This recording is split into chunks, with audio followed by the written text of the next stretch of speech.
Dude, I swear, every time a new article comes out or a new video comes out on Dragon Age: The Veilguard, I just get more excited to play the damn game. It's like, I think the Blighted Dragon video they dropped a couple days ago was the highlight so far during the State of Play event. I watched that when it was live streaming, and I was just gobsmacked. It was like, this is gonna be awesome. Like, I already was anticipating the game. Like, I'm ride or die with BioWare, and I love the Dragon Age franchise, so I've enjoyed all of it. And I am really looking forward to this installment.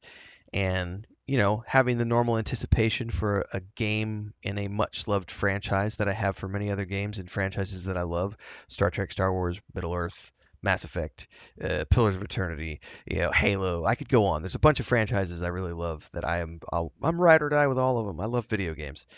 Um, this looks really, really, really good. And they've got IGN has a new article up with John Epler, who is helming the team for Dragon Age Veilguard. He has been here since the beginning, so if anyone knows Dragon Age, it's Epler.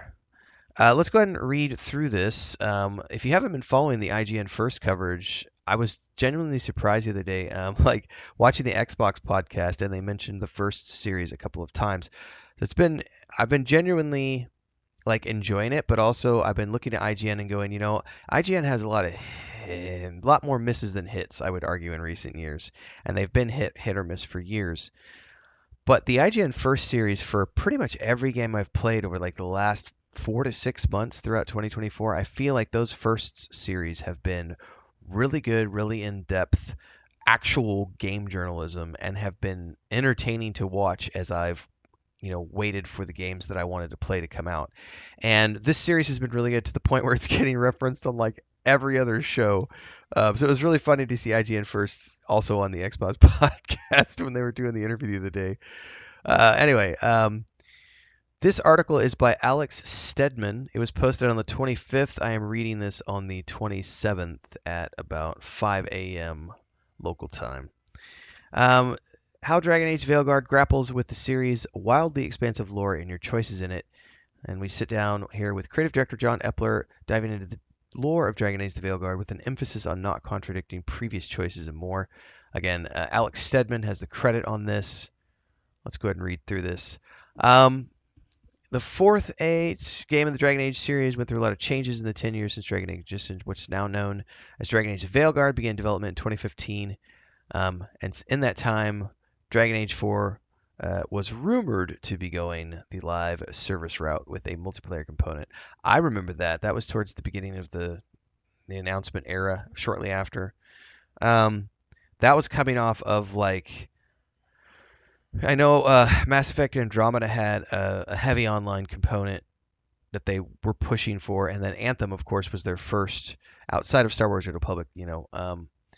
But Star Wars: Red Republic, and then of course going with Andromeda and heavily with Anthem. Anthem being almost purposefully set up to be a live service product, and I enjoyed the single player game a lot. The multiplayer lacked. There was issues. It was also the bugs. We've talked about it elsewhere. I did really enjoy my time in Anthem, but it had a lot of there was a lot of things that were around it when it went live. Not the least of which was a buggy launch.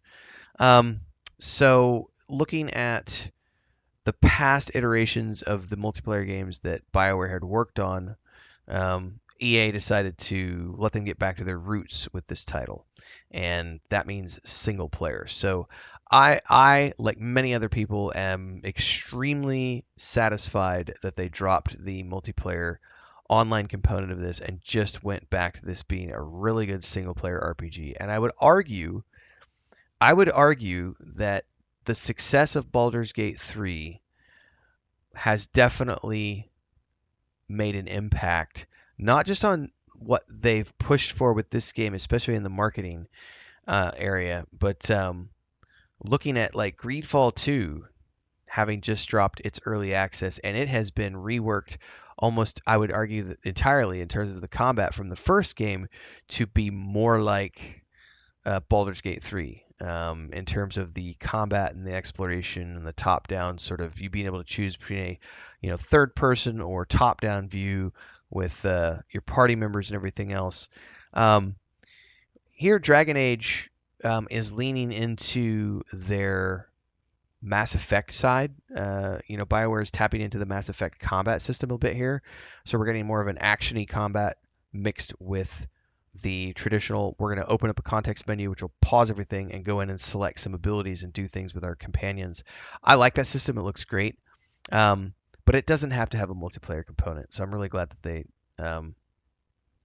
made it more single player. And that was a nice save on my part, I'm going to say, because I totally started to ramble off on combat. My bad. Guys, I love this game. I'm really excited. Um, Here it says the eventual confirmation that EA would let BioWare go full single player with Dragon Age 4 was a relief for many fans. Definitely a relief for me. Alex says, when I got my hands on the game last month for IGN first coverage, read the full preview here, which we've covered. The preview is awesome. I struggled to catch any whiffs of its multiplayer past, so I can only imagine the overhaul that was done behind the scenes. So yeah, I'm glad that this article acknowledges the amount of work that it took for them to pivot. This is where I will point to, and I'm going to catch some flack for this, but that's fine. It's part of my job.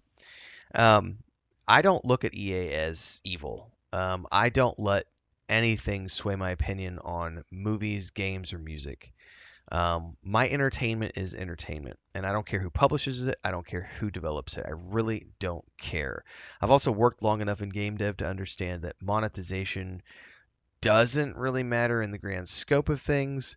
However you choose to monetize your game, you will find an audience if you've made a good game. But the caveat there is that it needs to be a good game.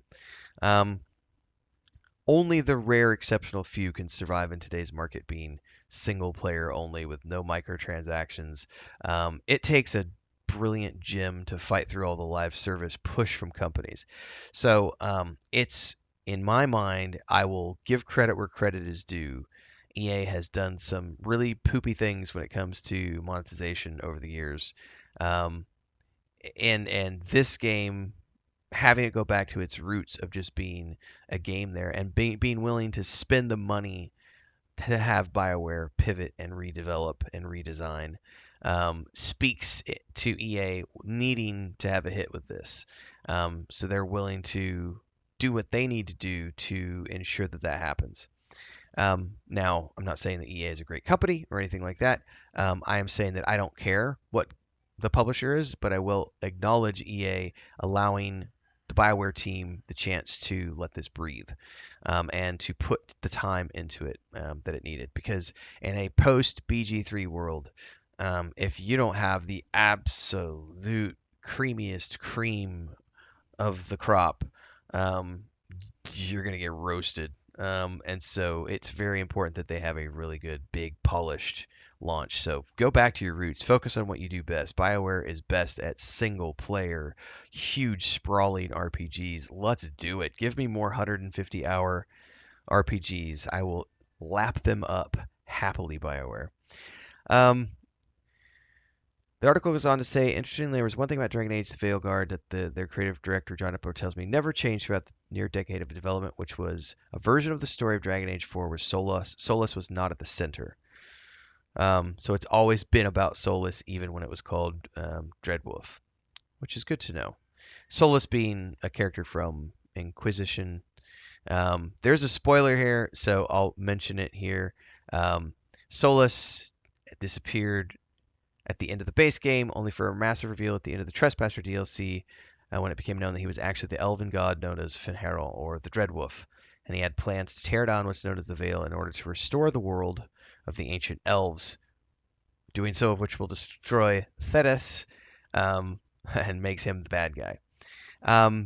Dragon Age Veilguard's story, Epler explains, were always going to come from the roots of what was left in Trespasser.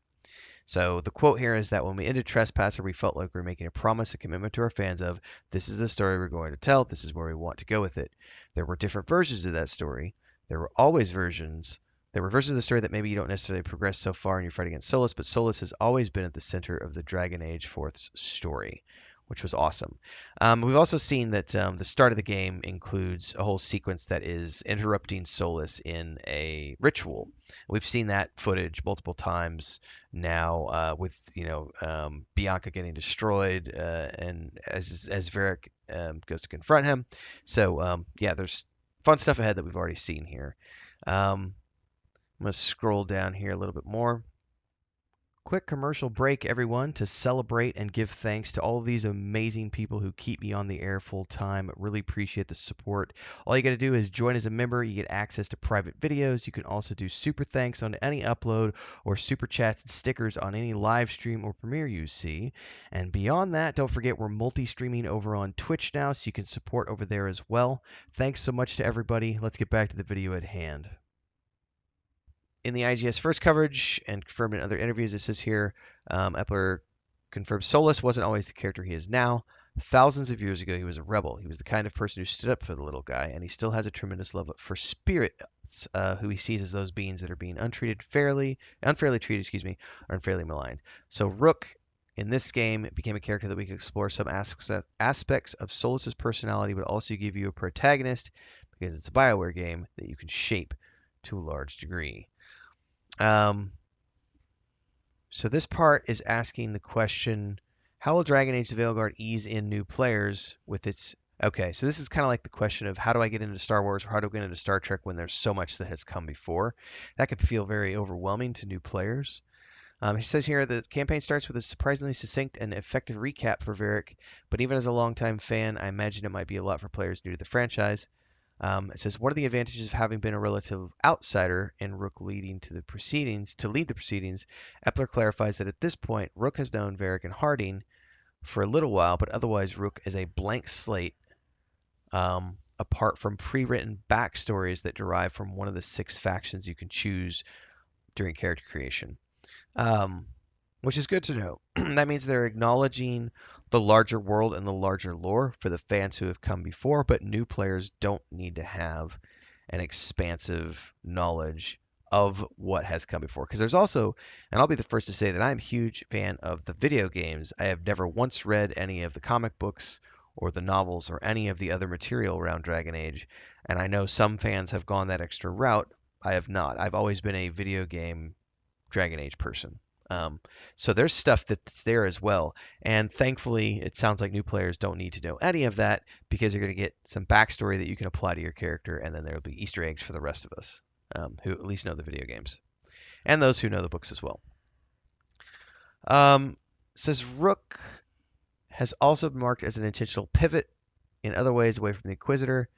There's still the Chosen One. Okay, hang on. It's hard to deny a heavy presence of the classic Chosen One trope in Dragon Age Inquisition, because your character is the only one that has the mark on their hand. Yeah, I'm not a big fan of those tropes either. You go on to become a religious figure. It's crazy. It says here they wanted to avoid a power creep, but they also wanted to avoid reputation creep in this game. It says by the end of Inquisition, you're the Chosen One. You've eventually shut down the Inquisition, or you hand it over to the Chantry because... through this almost mythological hero building that's come around you as a character, it's become too big and unwieldy. With Rook, we wanted to give you the opportunity to see things from a different perspective in the world. Someone who has to earn their place. So it's a fresh start, which is cool. There's a whole bunch of lore stuff in here. I'm not going to read through all of this, everybody, because I obviously want you to go read the article. So make sure to check the links below and go over there and read it in its entirety. There's a lot of great stuff here. I'm sort of skim reading for the purposes of a reaction video. So I'm not going to go through all the lore stuff there. Says here, for all the reveals that have been made pre-release, Effler Bush and the rest of the team are especially tight-lipped about what the Inquisitor's role is going to be. We have been told that there is going to be an Easter egg of some type, but I'm really happy that they are choosing to keep that under wraps for now. I just love the fact that they keep going. You're going to want to see that for yourself. They'll have a history with Solus and etc., which is really cool. More about decisions here. Not only does Dragon Age have incredibly expansive lore at this point, but the player could in previous games make massive decisions that would impact the lore. So how is BioWare grappling with not only the various decisions Rook can make in Veilguard, but also the decisions the player has already made in past games? So this is tricky because you could carry over your progress, and I don't think any progress is being carried over to this game. So I'm not sure how that's going to work yet. Because of the keep, let's read on. Inquisition had the keep. Yeah, this is what I was thinking of, which you could use from Dragon Age Origins and Dragon Age 2 to carry over world states. It says here the Veilguard will be allowing players to select a few stories decisions via tarot cards in the adventurer's past section with the character creator where you can remake your Inquisitor. These decisions are who your Inquisitor romanced, whether or not you disbanded the Inquisition, whether you vowed to stop Solus or save him.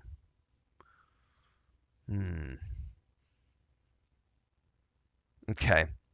So it acknowledges here that might not seem like a lot to people who have played the whole series, but it's also important in getting new players into the game and into a brand new area.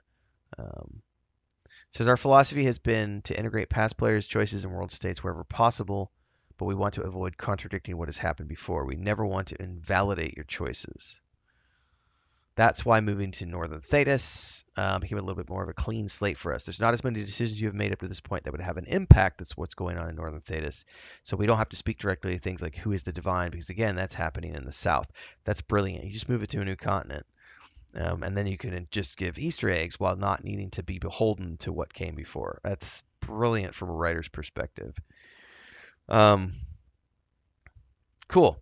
Well, I would highly recommend that you guys go read this at your leisure. This is how Dragon Age: The Veilguard grapples with the series' wildly expansive lore and your choices in it, with Alex Stedman from an interview with John Epler, who is the creative lead on all things um, Dragon Age: The Veilguard. I cannot wait for this game, everybody. We are going to be playing the absolute crap out of this when it drops. Multi-streaming, as always, on YouTube and Twitch. However, I'm a variety streamer, and we got a lot of games to get through before we get to that point. So hopefully I'll see you in the next one. We're live every day at 9 a.m. Mountain and 4 p.m. Mountain, 2 streams a day. Again, YouTube and Twitch. Don't forget the socials and the Discord. Until next time, everybody, stay safe, happy gaming. Don't forget to check the playlist down below for more Dragon Age: The Veilguard.